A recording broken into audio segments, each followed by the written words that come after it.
Thanks for tuning in to Written on the Edge, Season 7, Episode 33. I'm Vance Sebastian, and I'm really glad you're here with us today. On today's show, Victor Deshawn Evans is going to discuss his latest novel, The Case of the Missing Lightning Bat, and the importance of having a young black gay protag. And then, Baz and I are going to review Sandman and talk about what's got our week. So stay tuned. If you like hearing about updates from other queer content creators, support us on Patreon, hit our merchandise store, support us on YouTube. But now, on to our guest. Victor Deshawn Evans has been teaching communications in higher education for the past 20 years.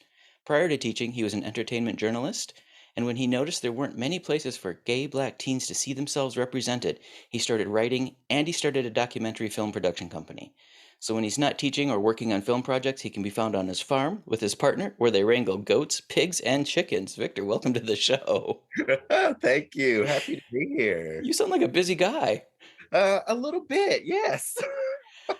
So I have to ask, when you were reporting on the realities of the world in entertainment, when did you decide to start writing your own content? What was the spark? What happened there? Yeah, believe it or not, that actually began when I was a kid. Like when I was 8 or 9, I read Harriet the Spy, of course, classic book, Yep. and that created my love of mystery, and it really created the spark for me wanting to write a book. And I even begged my parents to get me a typewriter. I had this bright red, like kitty typewriter, and I'm like, I'm writing a book. Needless to say, it didn't go very far. I, I typed a few pages and then kind of left it at that. Right. And then I started into journalism, which is a different kind of style, of course, different style kind of writing. Hmm. And I will say, once I started doing that and really started focusing on that type of writing, it really was intimidating to try to get back to creative writing. And it wasn't until 2014 that I said, you know what? I've always had this book in me. I need to write it. And I forced myself to really just sit down and just prance. I'm very much a prancer and just prance around. So I literally went to a Panera twice a week and just sat Nice. down and started writing it. But it was intimidating. It is because it's so different from journalism. And I'd done that for so many years till it's almost a different type of brain that you have to kind of use in order to do the creative writing. And it was very intimidating for me. I believe it. So was this book in your heart, The Case of the Missing Lightning Bat? It was definitely, yeah, the case of the missing lightning bat. Yeah, it's one of those things, and I hate to sound cliche, but it was like I kept thinking, what book would I have liked to have read when I was a middle grader growing up in the South, Hmm. as a black gay teen? And of course, there was nothing. I grew up in the 80s, nothing was there, at the Hmm. time. And so I'm like, I don't want that. I want to create a book where others who were like me at that time have something to be able to read and see themselves. Right, exactly. So let's tell people about the book. What should they expect? Like if they were to see it on a bookshelf, what would be the selling points?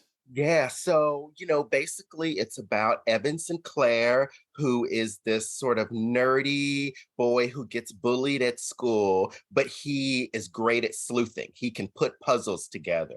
And his whole goal in life is to be part of the untouchables, which are the cool kids. Oh, okay. And one of them loses their baseball bat, and he jumps in there and he's like, okay, if I find it for you, then I'm going to hang out with you guys. And so that's his chance to ingratiate himself in with the popular kids. And so that's what he does. But along the way, he starts realizing that the popular kids aren't all that they're cracked up to be. And his group of friends were actually probably better. But of course, he has to go through this journey to sort of realize that. And at the same time, come to terms with his own sexuality. Right. And that's huge. That's super huge. So this is aimed at teen readers? Yeah, so I mean, it's mostly middle grade, but it's kind of that gray area where it's like upper middle grade, kind of Sure. beginning YA, because he's 12, so it's seventh grade. So he's not quite, usually 13 is YA. So it's a little bit younger, but still definitely that upper middle grade content. Sure. Yes. It's that era where you're kind of like, is that person cute? Are they supposed to be cute? Yeah, Am I all that. supposed to think they're cute? Right. Right, exactly. Or am I weird for thinking they're cute? Which is also a very real thing these days. Yes, very much so. Yes. So he's a nice gay black protag. Is he going to have future mysteries? So yes, so actually there's a second one hopefully coming out next year, Awesome. where he'll continue his adventures, exactly.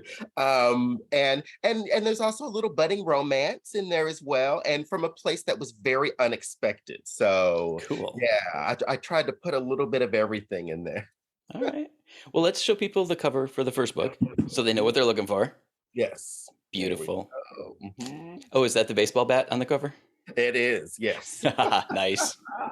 The lightning Nice. bat, exactly. So let's go into the social reasons why this book is so extremely important. Yeah, so like I said, I really wanted a book that spoke to especially African American teens, Hmm. especially LGBTQ African American teens, because there's just so few books out there, and especially with a male African American protagonist. And so this was something that I really wanted because, to my knowledge, there are definitely young adult books out there with African American teen leads, not a lot. Julian Winters is probably one of my favorites when it comes to that. And he's just done a fantastic job, but there was no middle grade. Right. And people always ask, why middle grade? And I feel like middle grade was sort of that time when I was really starting to like figure out, who I was, what I was interested in, who I was interested in. Hmm. And I do feel like that's a little bit of a special time than YA. Most YA is high school, and that's kind of a different story. But I think middle grade is really that time where you're really trying to figure stuff out. And I Oh, felt like that was an important story to share at that time in someone's life. oh, absolutely. I mean, that's the time in your life when you're putting away the toys and looking at the adults saying, which one of you am I going to be like? Right. I mean, it kind of is because by the time you're a teen, you're patterning after your friends. Yes. Middle grade, you're still looking towards adults trying to figure out which one you're going to follow. Yeah, exactly. And it also seems like there's so many possibilities everywhere. And like Yes. that's sort of the time you're trying to figure out like who's gonna even be my friends? Who do I want to hang out with? Who do I want to associate with? And it seems larger than life because at Yes. that time, who you associate with is everything. Hmm. Hmm. It is. It is 100% everything. So, what can we as readers do? And I have a couple suggestions, but I want to hear yours first. So, what can we as readers do to encourage more writing and the sales of more writings like yours? Yeah, well, I would definitely say as much as you can, really just support We Need Diverse Books. I mean, they've been wonderful. They've really just kind of taken the torch and like helped me promote a lot. I kind of ran into some distribution issues at the beginning, and they helped me work through those things. I also joined the Society for Children's Writers and Book Illustrators. Oh, They were nice. amazing as well.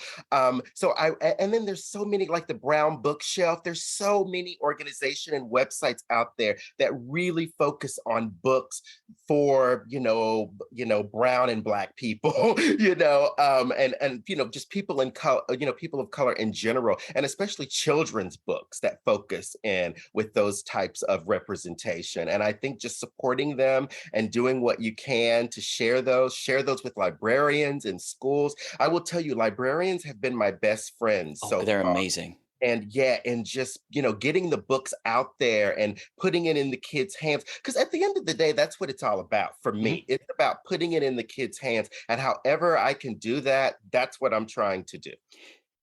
Have you listed all the resources you just mentioned? Have you listed them on your website that we can point people toward? Yes, you definitely can. If you go to victorDevans.com, there's definitely links that you can link to all of those resources. Also, evansinclairmysteries.com will also Mhm. take you to resources about the book and little previews for the upcoming book. So, definitely, those are places you can check out to get more information.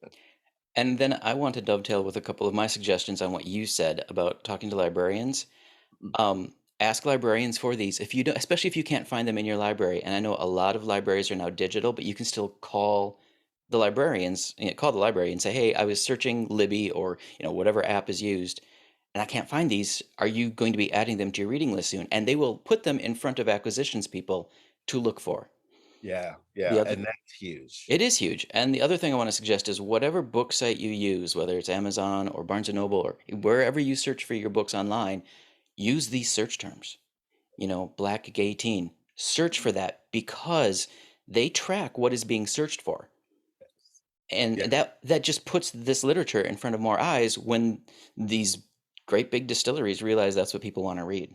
Yeah, exactly. No, that's a great idea. Yes. Alright, so can we talk about the, gatekeeper, the Oh, distributor who put your yeah, book on hold until I you got that know. worked out? Oh my god, because that Yeah. sounded horrible. Yeah, it was. And, I really have to thank my publisher, Sunbury Press. They were so amazing during that time. But basically, what happened is that they are a smaller book publisher. They go through Ingham for their distribution. And Mhm, basically, we don't know who, but someone at Ingram flagged the book when we initially applied for the ISBN number and basically said that it was inappropriate for the age content. And I won't say that I didn't halfway expect it. Like, I know middle grade can be a little dicey, and especially when you're dealing with sexuality, and there aren't a lot of books out there. And interestingly enough, because we had to actually do research and actually do an appeal to Ingram. And so we had to wow. name other books that were middle grade and they were almost all female characters, just about. And nothing, of course, very few male characters, if any at all. I think there was a couple that was like non-binary middle grade characters. Sure. Um, and but of course none African American, and like I said, very few male. And so we really thought we were going to have a tougher fight, but thank goodness after we did the appeal, they went on and released it, and then now bookstores were able to then order the books and be able to carry them, like a Barnes and Noble or whatnot. Mhm. But it just was really difficult because I was doing book signings and I was Right. asking, all the bookstores to order my book, and they're like, we can't get it. Like, they're telling us that it's not available. And it was all because it was flagged. Wow. I'm really glad you got that worked out. And also, I hate to say it this way, but I'm really glad you figured out where the stopgap was. Yeah. Yeah. Because Exactly. sometimes you don't know. I mean, a bookstore can just tell you it's not available, but that doesn't tell you where it got stopped. Right. And that's why I said I really have to go with the publishers because they really dug deep in and they were like, yeah, this is crazy. Like, why can't we get this book in? And we kind of got the runaround. It was like, oh well, the ISBN number was put in incorrectly. It was like all these different things. And then, by the time we really realized what it was because it was flagged for inappropriate content. And so we Right. were like, okay, it almost made me feel like we were back in like the 80s or something. Yeah, 80s, 40s, I know, right? 40s. I know, and stuff like that happens, and I hear about that happening. And for listeners who don't know the back end of the book world, because I used to work in publishing, there's the publisher, ISBNs, which is the book tracking numbers, registered through one company. Mhm. Distribution is a whole nother issue, as are sales. So there are all of these pieces floating around, and it can get stopped at any one of them. And the poor author has almost no power to track that down. No. So kudos to Sunbury Press because that sounds amazing. Yes. All right. Anything else you want folks to know about book one or book two? Well, I would just say, if you know anyone who would be interested in a mystery following, a young kid who's trying to figure out who he is, then I would say this is a great book to, at least, yeah, and especially for LGBTQ kids. I have a really big thing about trying to create representation in any way for any kid so they don't feel like they're alone. So if you think anyone, who might be interested in such a book and seeing someone who halfway represents who they are and what they're going through, I would say that this would be the book for them. And I really tried to show the reality of it, which kind of caused some issues with some editors because, and I Really? do get this, yeah, some of the editors were like, well, I really, I love the fact that this is a middle grade LGBTQ book with an African American protagonist. They're like, but he's getting teased and bullied, and I really don't want books like that. And I totally, in some ways get their points. They're like, well, we really want books to show more, love and acceptance, and not really books about, them being bullied or having issues. And I don't know. I kind of was taken aback a little bit when I was when I was trying to query the book and trying to get agents and Mhm. editors, because I do get that. And at the end of the day, there is such self acceptance and love about this book, but I still feel like you have to show the realities of what LGBTQ kids are going through, and Right. not everyone lives, in New York City or Los Angeles where it's just completely accepted. He happens to live in Fort Worth, Texas. Oh my God. Yeah, exactly. And so that's just a different perspective, and I think a valid one. And Mhm. if and I do get editors wanting to put the love out there rather than the bullying and the hatred and the prejudice that we've experienced before, but we can't also deny that that still does not happen today, and Right. there are still people who grapple with that. And so I don't know, that was a little, that was a little disconcerting at the beginning, but again, luckily I found a press who understood what I was trying to do and the perspective I was trying to get out there. But Mhm. it was amazing to me how many people turned it down just because of that. And you don't have to answer this if it's a spoiler, because we don't like to drop spoilers.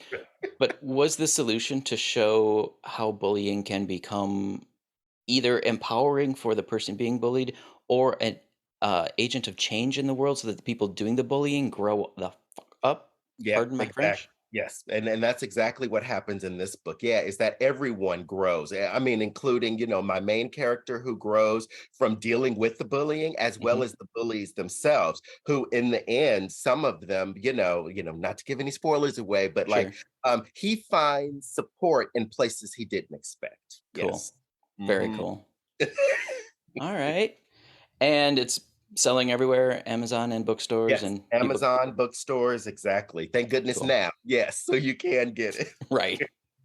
All right. So, what's up next for you? I know you've teased us with book 2.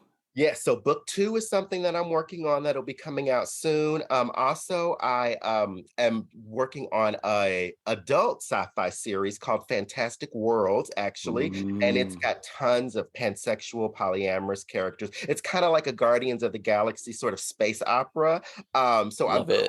co-authoring that with someone who's actually in my writers group. So all 3 books will be out next year, as a matter of fact, for Oh, that. wow. And then I will actually be, I think I talked about this, I'm from Fort Worth. So Mhm. the Fort Worth Public Library plays a really large part in my book. And it was my home away from home when I was a kid. And so I'm doing a lecture series there beginning November 12th.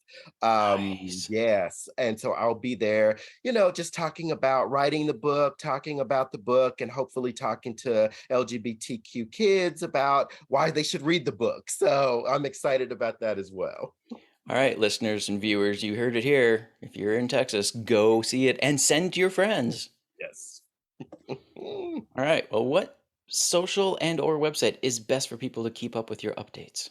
Yeah, so victorDevans.com is one of the easiest, or evansinclairmysteries.com also. Either one of those will get you to my site with all my events and everything that's going on, all my links, and everything that's happening in the world for myself and, of course, for Evan. Perfect. Any final words of wisdom? Oh gosh. Well, you know what? I will say, and again, sounds cliche, but I will say if you have that book in you that you've always wanted to write, that you feel that would have helped you, please write it. Please write it, because I do think that there are people out there who would appreciate it and who need it. And so, that's always my biggest advice, because I always say if I could do it, anybody can do it. So Indeed. And I'd also like to point out that there is going to be somebody out there who wants that book. End of story. And those are the best books because they come from a place of heart. yes, yes, I totally agree. All right, folks, we'd like to extend a huge thank you to Victor for being with us today. Victor, thank you so much. Oh, you're very welcome. Thank you. I had fun. Oh, I did too. All right, folks, we at Written on the Edge are proud to introduce you to new media by queer content creators. So if you enjoy learning about these artists, please like and subscribe so you get the alerts for new episodes. Now, on to our review.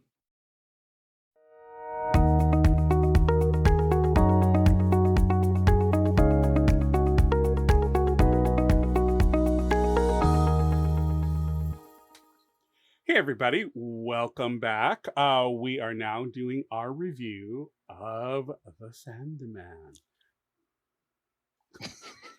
Yes. Now, I have to confess, I've never read the comics. I've seen them and I've looked through them, but I've never actually owned or read them. Uh, Bad Baz. But I've always been intrigued by him. I mean, I like Neil Gaiman's, her Hmm. way of telling stories. So I knew I would like it once I started to watch. But so I kind of went into it not knowing a single thing about it, not knowing what it was about, not knowing the premise or the story about the endless or anything like that. I had no knowledge whatsoever. And um, so why don't you tell them what it's about, since you know a bit more about it than I do, and then we can do the discussion portion. All right. So I have to preface this also by saying that this was my television in college. There were a group of us who, in the corner of our dorm, would buy one of these every month and read them because we didn't own a television. So for me, The Sandman is this really amazing nostalgic trip back to college. The story. Upon escaping after decades of imprisonment by a mortal wizard, Dream, the personification of dreams, nightmares, stories, fables, is sets about to reclaim the equipment that was stolen from him and sort of try to figure out what the heck is going on in the new world. Because he's in the comic books, he's in prison for a mortal's lifetime, so 70 years. But in the TV show, it's 100. Okay. What did you think, Mr. I didn't know the story? I loved it. One, I love the aesthetic of it. I thought the production quality was amazing. I thought the casting was really good. I particularly love Lucienne. She was my favorite. And I liked it because she was kind of the Jiminy Cricket, kind of Mm-hmm. conscientious element to the story. She had a way of keeping Dream, played by Centered. Tom Surge, keeping him kind of moving forward. Sometimes it was difficult for her to do Mm-hmm. that, but you saw her ability to negotiate quite deftly, when dealing with well, for all intents and purposes, a god, of some sort. So um, I thought the casting was brilliant in many ways. It has a definite queer element to it across the spectrum. I mean, in fact, it's Mm-hmm. funny because I had asked Vance, "Hey, should we review this for the show? Because I don't know if there's any queer element." And so we had that big discussion, and then after we ended the discussion, decided, yeah, we're going to go ahead and do it. He started texting me back, going, "Oh wait, I forgot about this. I forgot about this. I forgot." So yeah, there was much more queer in it than we had originally thought we could sneak in with this review. I have to say, I liked the casting of the queer characters. I liked that Lucifer was played by the actress who played Brienne in Game of Thrones. Brienne I of thought, Tarth. yeah, I loved the queer factor of it, just sending up things that you have perceptive knowledge about as a commonality among storytelling. Mm-hmm. He didn't have to go into that, but I liked that it had that little queer twist to it every time you looked around. I thought it was great. I liked that the siblings weren't all of the same race. I don't know if it's that way in the comics or not. So, fun fact, each of the Endless can appear as they wish, or they can appear as the person viewing them wishes them to appear. And Ah, here's where I want to highlight that. I want to share something really cool in the printed comics that they absolutely could not do on Netflix. So when Morpheus Dream is searching for his lost gear, one of the fates tells him that his sand was purchased by a member of the Justice Society International. They couldn't touch that franchise, anything from the DC comics, so they had to take which is John weird because it Constantine. isn't a DC comic. It is, but DC Comics owns the likeness of many characters, including John Constantine, which was Right. also a television series, so for contractual reasons, they had to recast the character as Joanna, and Ah, that's why. Okay. that's why. But so in the comic books, when he goes looking for his sand and he goes to the headquarters of the Justice Society International, he's put in front of Martian Manhunter to ask his questions, and Martian Manhunter instantly, one, recognizes him as an ancient Martian god of dreams, but two, does not see this pasty white guy at all, sees this glowing red totem that was the personification of the Martian deity. Gotcha. So each of the siblings, like I said, either appears as the viewer expects them to look, or they can specifically try to appear as certain things. Interesting. I like that. No, it's really neat. Desire is... So Delirium is the one who changes constantly, and we haven't met Delirium yet, but Delirium is constantly changing based on whatever whim he, she, they are having. Desire almost always appears as they wish, and we'll get into Desire because Desire appears in this series on television. Right. Played very well, too. Played very well by a non-binary actor. Yes. So it had, like I said, the queer element was really big because when I got into it, I'm like, okay, well, they're gay, and that's really queer. It was almost like the Burma Shave road signs. They just kept coming, It was just, and I know I dated myself with the Burma Shave thing, but it just, it's one of those things where, you see every element, you just go, oh, well, that's queer. Oh, and that too. And, it was like, I had no need to worry about whether or not we could squeeze this in. It was clearly. Right. And in the original comics, Neil had specifically been writing these characters this way on purpose. So Desire had always been written as able to take whatever gender they desired, flat out, however they wanted to appear. The Corinthian, Neil, in an interview in the Sandman Compendium, which was printed alongside the graphic novels, flat out said the Corinthian was also written to be homosexual. Ah. So those were original. That was not reworked for Netflix. Okay. Joanna being a lesbian. What's the deal with the eyes in Corinthian? Why I understood why he was taking them, but I don't know why that was a thing. When the Sandman reclaims him, and I'm sorry if this is a spoiler, in the comic books, the Sandman's actually disappointed because the Corinthian hadn't lived up to the potential of horror. He says that in the end. Right. So, the eyes as the windows to the soul is the metaphor you have to keep in mind here. The Corinthian as a nightmare is supposed to reflect back to you all of the darkest, deepest, most monstrous parts of yourself. Murder and serial killing is one of those, but it should not have been the only one. And it was the one that the Corinthian focused in on. So the Corinthian didn't expand to all the possible horrors that any viewer could have through the windows of the soul portrayed. But that was the thing with the eyes.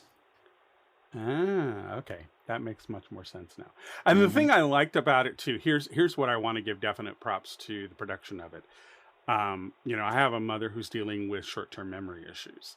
And so anytime we watch something as a family, we always have to take into consideration whether or not, if it deals with time displacement, it gets really murky for my mom to watch. She doesn't understand, or she can't quite remember why we're moving forward or backward.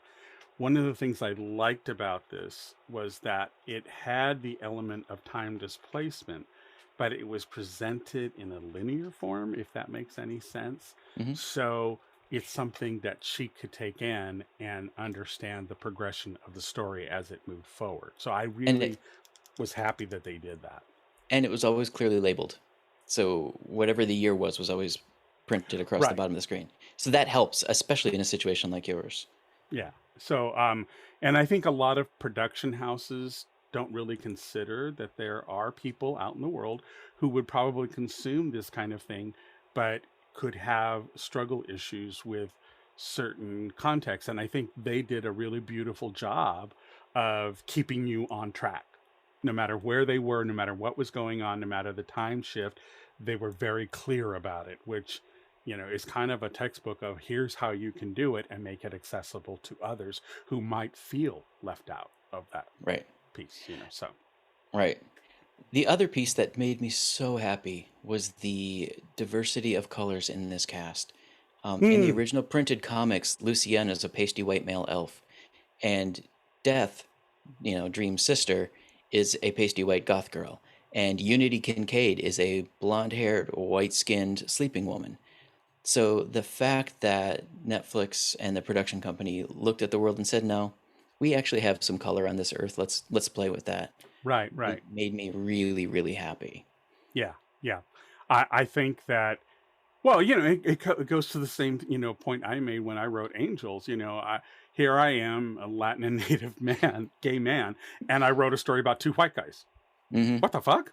I mean, you don't understand how deep this purveyance of white privilege is. Even for a person of color like myself, writing a story, I immediately went to two white guys. Hmm. Why? And so it's like I have to struggle with that whole part of me that thinks, oh, well, that's what's marketable. That's what I should do.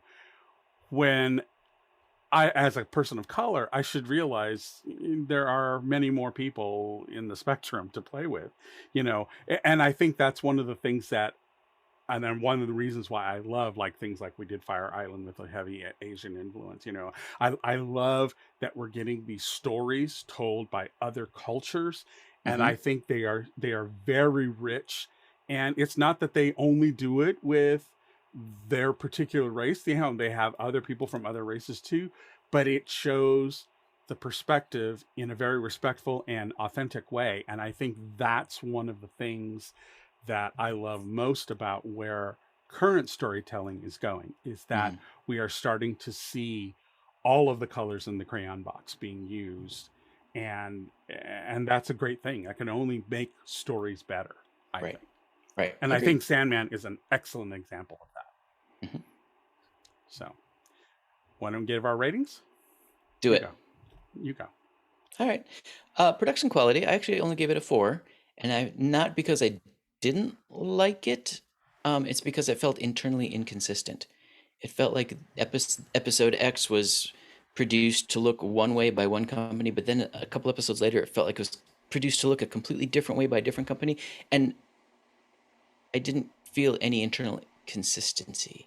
And I know some of that is because we're dealing with dreamscapes and the conversion of a comic book, but I felt like there should have just been some overall control. Mm, It's like someone mm. looking at the whole arc I get going, your okay, point. Yeah. Mm-hmm. let's make all scenes in reality look like this, but let's make all dream scenes have this aspect. Some of that was missing somehow, somewhere. Script screenplay though, I gave it a 5, and my 5 also includes the fact that it was gone over by Neil and his people to be more modern, to take into account today's And world. Neil was one of the writers too. Yes, yeah. And so that 5 includes not only original but the rethinking of the modern. Mm-hmm. Sound lighting score, that goes back to a 4 with the production quality thing, I think. Although the score was fine, it didn't stand out, but it didn't get in the way at all at any Right. point. Mm-hmm. Art direction, costuming, 5, and they got to play with some not only fantasy fairy world stuff in dreams, but also historic realism in like dirty old taverns. So definitely a 5 there. Casting, 5. There was only one casting choice that I kind of went, Who was that? no. I didn't like Patton Oswalt as Matthew. Oh, It it just took me a while to realize that's who it was. it just didn't, because he's so prevalent in Marvel stuff. Hearing him in this was just a little too jarring for me. It's not that he did a bad job. It's that I have so cemented him in the Marvel universe that this kind of went, ah. So Yeah. Okay, I could see that. I mean, I don't think of him solidly in one universe or the other, so it didn't really bother me.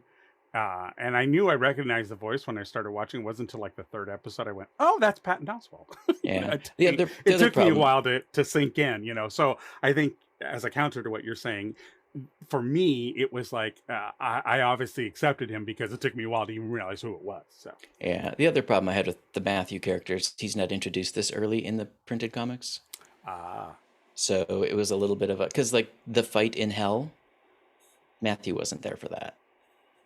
Dream had to find hope on his own, and gotcha. that's a different level of storytelling.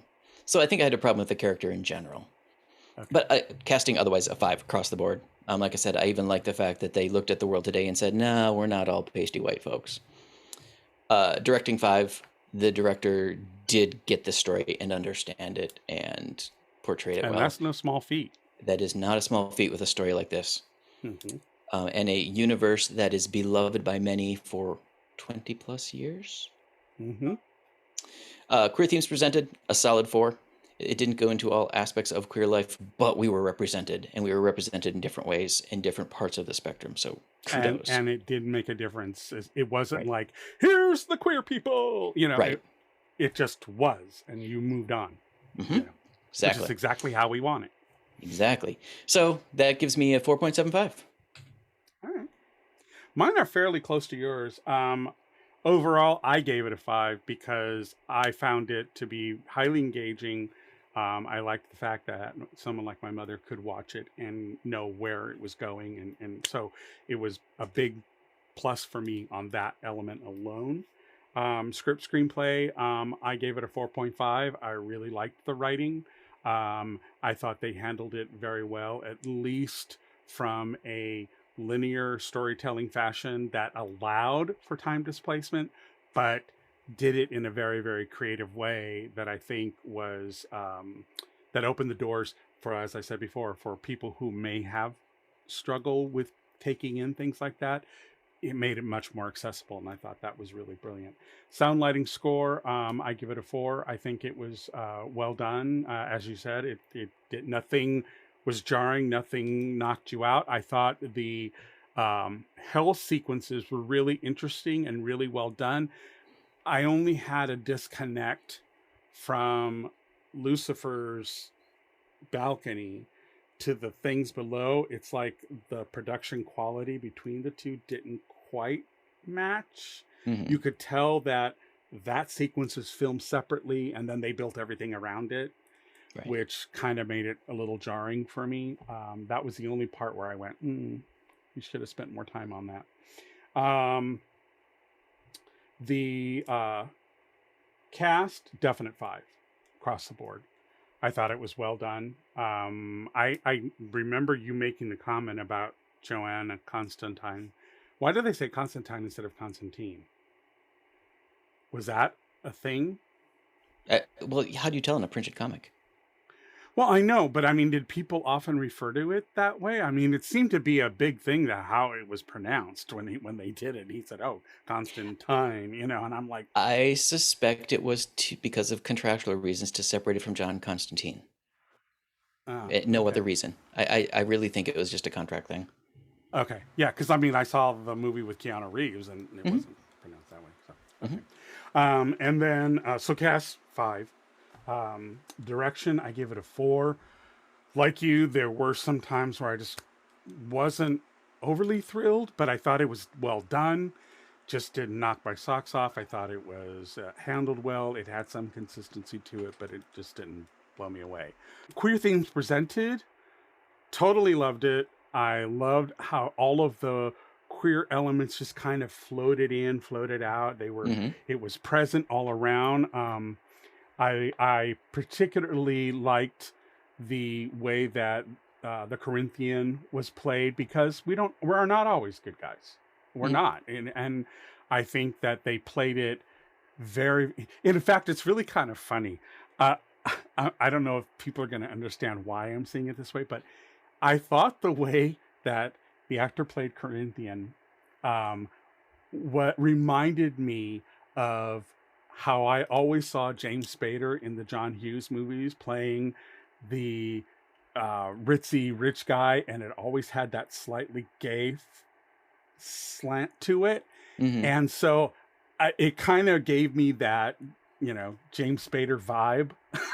So I kind of Hmm. that kind of gave it a nostalgic feel to it. So I kind of like that he was creepy, but in a really, it's kind of like that meme that is floating around where it's like a big mass serial killer that's all disfigured or whatever is in a hallway, and the gay boy sees him and looks at him and goes, "Hey," I mean, it's Right. just that kind of element of like, being queer means, well, we think outside the box sometimes. So, Hmm. anyways, I really like that. So the queer themes, I give it a 5. So my overall came out to 4.75. So Nice. definite recommendation. Think people should check it out. If you're not sure if you're into sci-fi or fantasy or whatever, this has some themes in it that are really, really kind of universal. It deals with family. It deals with found family. It deals with finding your family. So it has a lot of other elements to it, and I think it's interesting to see where it's going to go. And I hope it makes it to a second season. So The other thing I would like to tail onto that is, if you're still questioning it, Neil Gaiman has studied storytelling as a human experience across all cultures. And he has found threads that are common in storytelling, taken them and played with them. And one of the things about the Endless, these siblings that are each tied to an aspect of reality, is that they also encompass periphery parts of their specialty, but also the opposite. Um, for example, Death is the oldest because she was there. She was created the instant the first living being was born. And then the others came about as living beings needed them. right. Dream, the central character, not only covers sleeping dreams and nightmares, but also waking dreams, Yeah, which daydreams and daydreams, and there's an overlap with desire, because sometimes what we fantasize about for ourselves can become a desire. And so that's where the two siblings start to have their little squabble. But when you think about all of the storytelling that has gone on through the ages and the fact that Neil has studied it as much as possible, I would love you to just watch it for his take on storytelling as a human necessity. right. Well, I also think that the way he dealt with those common threads Mm-hmm. is what makes it so accessible. You Mm-hmm. don't need to know why they're called the Endless. You Right. just know that dreams exist. You know death exists. So it's like the terms almost come naturally to you, whether or not you had ever thought of it with that kind of a context of being called the Endless. Well, obviously it makes sense. Death will always be around as long as there's life, so you have those things. You go, oh, okay. So even the terminology he uses makes it accessible. So Mm-hmm. excellent. So yay, go Mm-hmm. watch it. And let's pray for season 2, because I liked where it ended up, and I'm Right. like, I want more. And Netflix Mm-hmm. isn't always great about following through on that. So No. I just hope Neil Gaiman's Although on name makes occasion, it a thing that has to happen. as of yesterday, it was the second most watched show on television, Yeah, just in terms of watching the ratings. bravo. So Yeah, very happy. there's that for it. Yeah. All right. Moving on to what are we on about?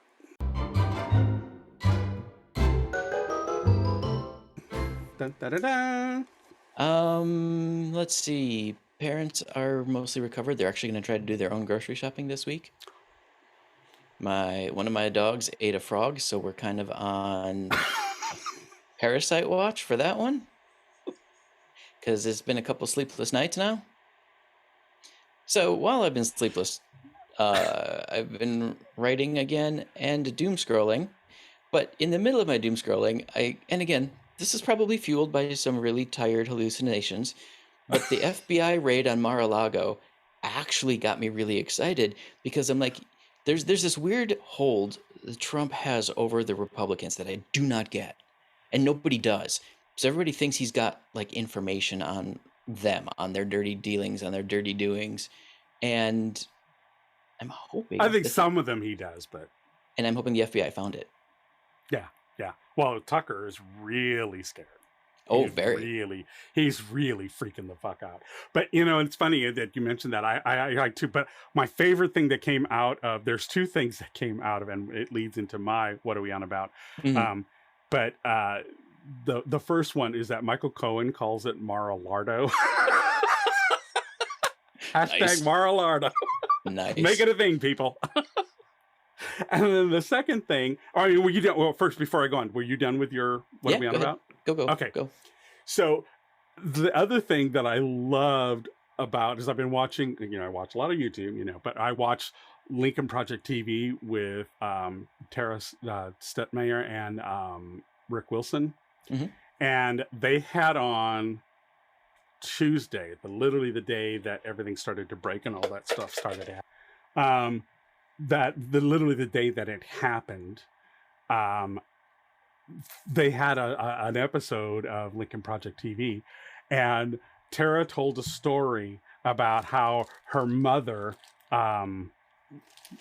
tries to use the kids' slang, and she went to say cocksucker, but it came out sock cooker. I want that to be a new thing. That's Sock awesome. Hucker. That is awesome. That's one of my favorites now. I just told that. I love that story. Anyways, what I'm on about, and it's really kind of funny because as of last night, we're recording this on a Monday. As of last night, John Oliver had his most recent episode. And in it, he talked about a thing that I've fallen into, and it's AI that creates pictures based upon word prompts. You literally type in a phrase, and then the computer bot goes out and combs images and starts to build an original piece based on your prompt. And I've been messing with it. I've been playing around with it. I, created all kinds of things, and I'll fly a couple of them here. But John Oliver talked about last week tonight, that there were two people who had taken the whole bot AI thing to a different level, in that people started, because you can put in, if somebody's well known, you can put in a famous person's name and say, like James Corden as the Queen of Hearts in Alice in Wonderland, and it will create that for you based on images out in the interwebs, and it will build this original piece, right? Okay, So there are a couple of things about the whole Mid-Journey AI that I'm using. There's Dolly 2, and then there's Mid-Journey, and then there's another one I can't think of off the top of my head, but I'll put them up here with the links to, if you want to go fall into that rabbit hole too, because let me tell you, you can spend a lot of time doing it. But John Oliver made this big spiel, and I'll link it in here so people can go check it out, where two people started off doing this with famous people, putting them in different settings. Well, the guy that really took off with it and started to get a big following started doing it with late night show hosts. So he had Trevor Noah and James Corden and Conan O'Brien, and all of them had 12 or 14 images. And then you get to John Oliver, and he had over 500. So John went down that rabbit hole of people creating John Oliver as. And so there's all these images that are up there. Well, what got really funny about it is that I thought, that is kind of fun. I think I want to go out and play with that. So I started doing John Oliver pics. So I'm going to show one right here, and I'm going to show it to Vance. He's not seen these. So I did one this morning. Let me just pop this up here for you. So here's my prompt, and what I typed in was John Oliver with eyeglasses, because you can do it with or without. There are pictures of him both, with eyeglasses as Queen Victoria in the gardens of Kensington Palace, having high tea. Wow. And then here's another one. It does 4 images for you at any time. Any prompt you put up, it will do 4 images and it will put them out. But I started playing this. So I'm going down the rabbit hole with John Oliver, trying to think of different things that I can put in with him being in there. I'll stop the share now. So that's what I'm on about this week. I've been playing with Mid-Journey, and now one of the things it does really weird, and I'm sure you saw it in the pictures, it has problems with eye shapes, and it has problems with hands and feet. So those are the things that it plays with. And I thought it was really funny, because in the one that I have of him where it's 2 of John, one is a male and one is a female as Queen Victoria, she has a high tea platter as a collar, which was really bizarre. So you can spin those and say, okay, redo that one. So it will go out and do it again based on the prompt. But this was the first one I grabbed, and I thought it was funny, so I grabbed it anyways to show it to people. So unfortunately, if you're listening to the audio podcast version, please come and watch the YouTube, and while you're there, subscribe, because it helps us with the numbers. We're trying to get at least over 100 subscribers so we can get our own URL. Then we can progress to making it towards 1,000 so we can get to be monetized, so keep the show running from monetization. So, but if you're listening to it only, you need to go to YouTube to see these. I also will leave a link down in the description of the episode of John Oliver. They've posted the segment where he talks about Midjourney, and the whole spiel of how it evolved and became a thing on Midjourney. So that's what I'm on about. I'm just loving that. So Lincoln Project TV and Midjourney with John Oliver are my two things this week. That's what I'm on about. So who won the week for you? Dr. Searchfield and Dr. Sanders. Okay, who are they? They have been doing 20 years of neurological and audiological research into tinnitus, and they've had a couple breakthroughs recently.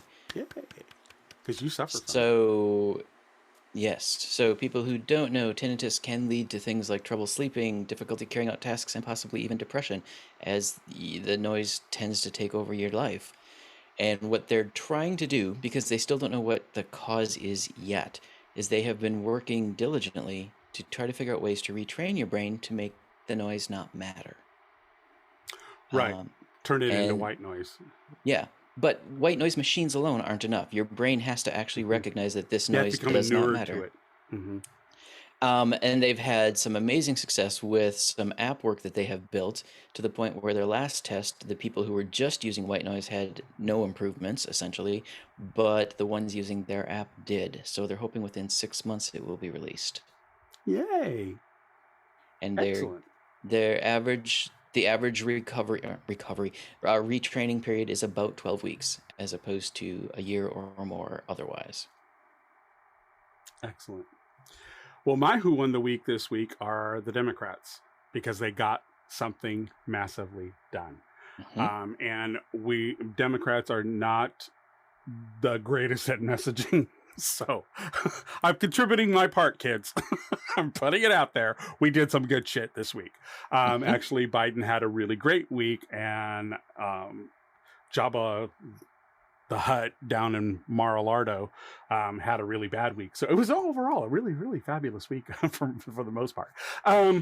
But they got past the infrastructure, the Inflation Reduction Act, right, which is huge. It is not everything, but the climate stuff got kept in. Oh, I want to make a mention that go catch the latest Pod Save America episode. It had the one where they're in Nashville, Tennessee. They have Al Gore on, and it is hysterical. It's a very funny podcast. It proves the point that only the liberals and the Democrats and people like that have a real sense of humor. And it is amazing to listen to Al Gore, and he is so damn sharp.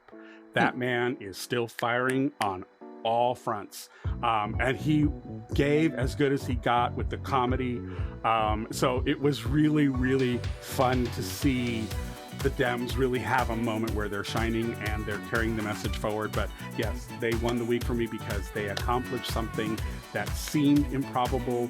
It wasn't everything, it wasn't as big as it could be, but at least the climate portion pretty much remained untouched. So we got a big win out of that. We got a big win out of Medicare being able to negotiate drug prices. So that little lobbyist thing that got put in by the Republican has now been stripped out. So now we have the ability to start negotiating better prices and start paying what everyone else in the world pays for drugs, not us footing the bill for everyone else. So that's a big win. So that's who won the week for me. Nice. Any final words of wisdom? Go play on Midjourney. And don't be a sock cucker. On that note, Written on the Edge is produced by Rogue Ravens Media. For our disclaimers, links to social media, our list of stations, or to sign up as a guest, visit www.robotpodcast.com. If you enjoy learning about new artists or hearing us babble about our weeks, like and subscribe so you get the alerts for new episodes. Go to YouTube and watch there, because Baz actually is throwing up visual things now. Go figure. Tune in next week for your queer media fix. Bye-bye.